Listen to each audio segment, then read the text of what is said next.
Hey guys, Zach with Zach's GT Garage here. Figured I'd share my story on my 5th Escort GT I've owned that I still have. It's a red 1993 Ford Escort GT. So this is how the car looked when I went to go buy it. The guy was in the middle of doing a clutch. He made me wait a week and a half. I told him I appreciate it and I was grateful and I would be more than happy to take care of the clutch. So that way he didn't have to spend his time doing that with him selling it, but he insisted on doing it. So when I showed up, that's how the car looked. And I spent 3 to 4 hours at his house putting the car back together good enough to put it on a tow truck to have it towed home so I could finish up the rest. So once the tow truck brought it home and I got it in the garage, I noticed that the grill, when I first got there to his house, was broken. I can't remember how he said he broke it, if he was trying to take it off or he slipped and caught himself on the grill and broke it. But this is what it looked like once I got it inside the garage, and I just basically took pictures on how the car was and started putting it back together so that way I could drive it and enjoy it. Overall, I was pretty happy with it. This was the car I've been looking for the whole time, plus this red 1993 Ford Escort GT is an exact twin to my mom's Escort GT that I grew up in. And I made a story on my black one where I mentioned that as well.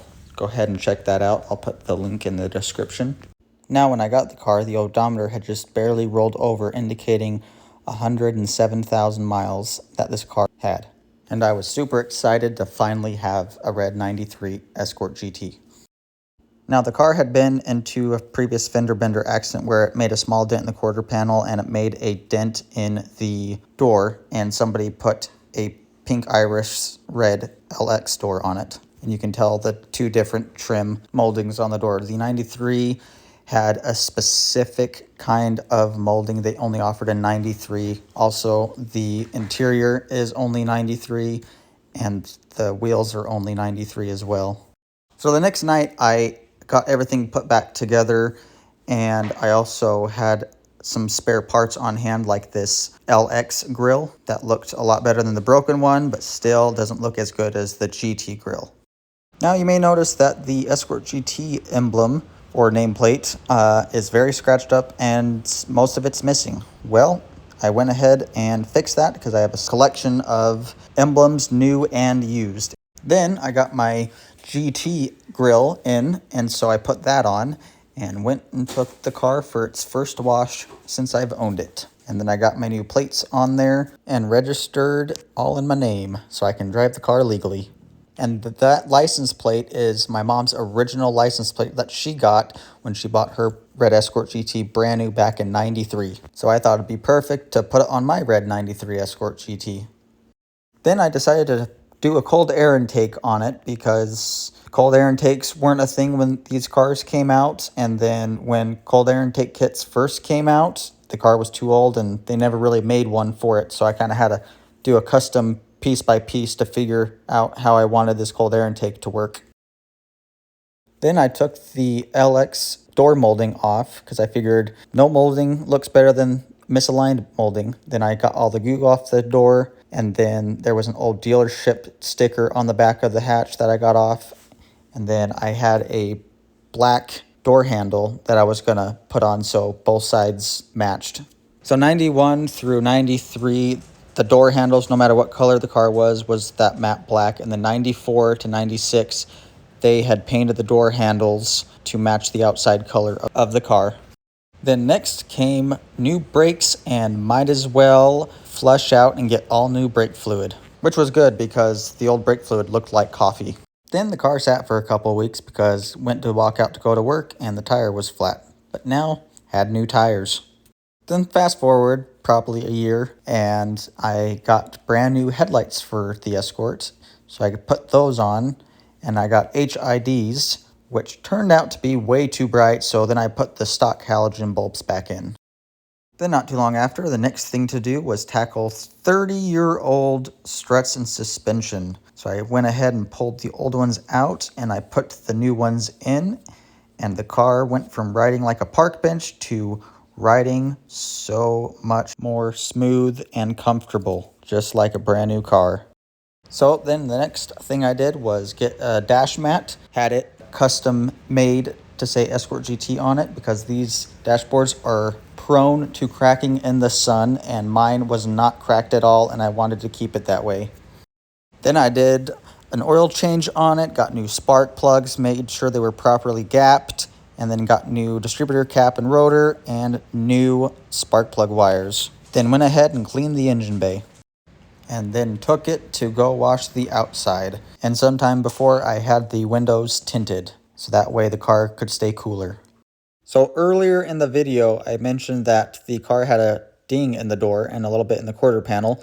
Well, I found these online, and this is my exact car. I know from the factory decals on the side, and also the VIN number matched, so I knew for sure this was my car. And here's a close-up of the little dent in the door. Then one Saturday, I decided to do a very good deep clean on the car. I removed the center console and the seats so that way I could get to everything and scrub everything nice, including the carpet. And here's how it looked once I got everything done, especially with the carpet. It looked so much better, like 10 times better. And the water was complete coffee. The carpet cleaner probably sucked out 30 years of who knows what, but it looks so much better now. And the seats are a lot lighter because they're not so dirty, and they are looking clean and looking good. Then finishing it off with some clean factory floor mats. Then I put the side skirt on because that had been missing, and I found one that I had bought brand new, pre-painted to match the car. Then a little while later, I had decided to build a whole new hatch cover to cover up the spare tire and also make everything flat there because the original one was just starting to decay and it was really sunk in. So I decided to build this with the little hinges on the side to lock it in place inside the car just like that. And it's totally disguised underneath the factory carpet.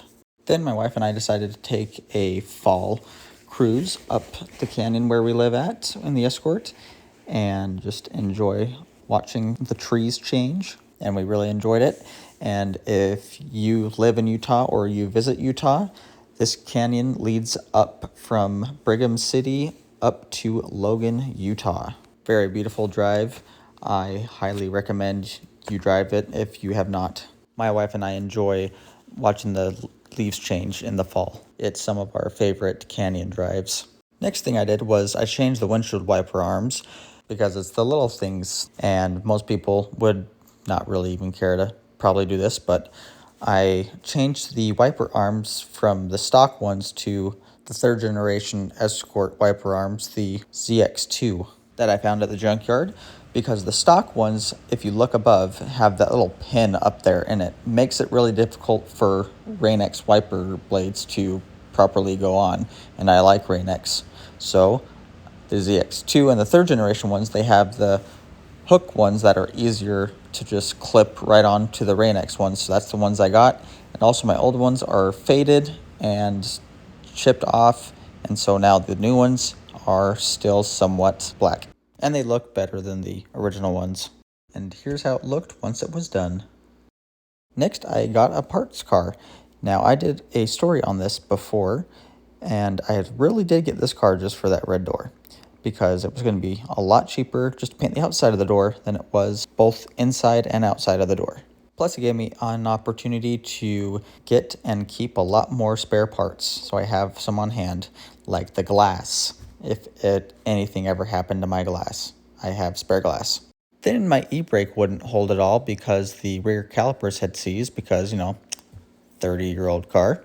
So I got all new rotors, brake pads, and calipers, and I also got a e-brake cable because one of them also snapped. I mean, you don't have to have all the e-brake cables to help prevent the car from rolling down a hill, but it helps. What do I know? Then after that, I decided to flush the brake fluid again and get all new clean fluid. Now with the new door on, I was able to send the car to the body shop and have that little surface rust repaired and have the door painted to match the car. And I had a GT door molding for $93 for that car, so I had them paint that as well. And here's how it looked once it was done and I picked it up. And I also had them remove both decals because I liked the way the car looks without them, and they didn't have any to match. The factory decals enough for it not to be noticeable. And then I went and took it for a wash because it was extremely dusty from them sanding down the door. And I think the car looks so much better being one color instead of having a stupid pink door. It's now all one color and looks really good, and I love how the car looks without the factory decals. Then the cars are all ready to head to our new home in St. George, and here's the Escort inside the garage. Super excited for the warmer weather. Then one day at work, I took these few pictures with the sunset, and I just think those clouds looked so cool that day. Next, I had some OEM brand new in the box, never been opened, fog lights for the Escort, so I put those on and it looks really good. And then I deep cleaned the interior again because it got extremely dirty from the body shop when they were sanding down the door. They also got it in the interior, so I had to re-clean and get everything looking nice again, which kind of bothered me. They didn't really clean too well, but at the same time, I enjoy cleaning cars and taking my time making sure everything looks as good as possible, because I think it'd be really cool to enter this car in a car show one day, because it'd be pretty cool to show people these types of old cars and that they are still around, and this one has been very well taken care of. And just like the Mustang, my kids absolutely love riding in this car. It is such a fun car to drive around in. Then met up with my buddy Aaron and his pink Escort GT that he has built. Then if you watched my previous videos, you know the Escort is down. It had to be towed home because the clutch had went out. Well, in the process of doing the clutch, we found out the transmission is out, locked up. But all in all, I've been very happy with this car. I will make another video when I get the new transmission in or have this one rebuilt. But I don't think I mentioned this in the earlier video, but in the process, once I got the car home, I did discover the previous owner had no idea where he put the keys. So I had to have a locksmith come make me a key for the doors, and luckily I had a spare ignition switch with keys on hand. So that way I didn't have to start the car with a flathead screwdriver, because that won't look bad. But like I said, I do love this car. It's a fantastic car, and I cannot wait until I can drive it again. Thanks for watching. Like and subscribe if you'd like, and we'll see you guys next time for more Mustang and Escort GT content.